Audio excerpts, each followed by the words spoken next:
I will teach you some idioms. And yeah,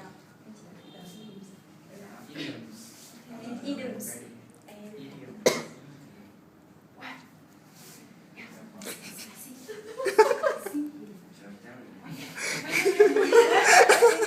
So big. What? He forgot zipping his trousers. Where? Wait. Not me, not me. Oh, look, stand up, please. Okay, sit down.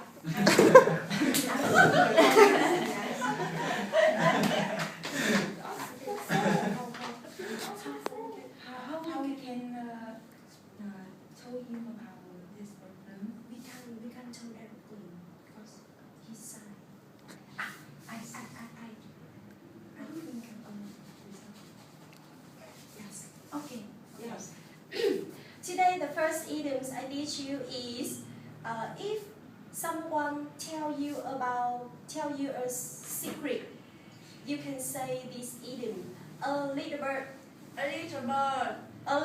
told you.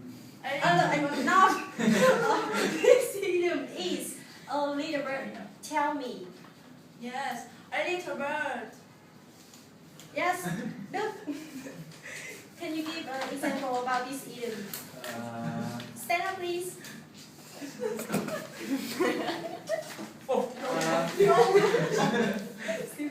I don't understand this idiom. Yeah, the idiom means you can use the idiom when someone tell you a secret. Yeah. Can you repeat the idiom? Yeah, a little bird tell me. A little bird. Huh? I think the idiom is a big bird told you. I understand the idiom, Yes. but I recommend that change a little to a big bird. Yeah, thank you so much. Yeah, one you can discuss about the idioms. Thank you. What? Finish. That is all.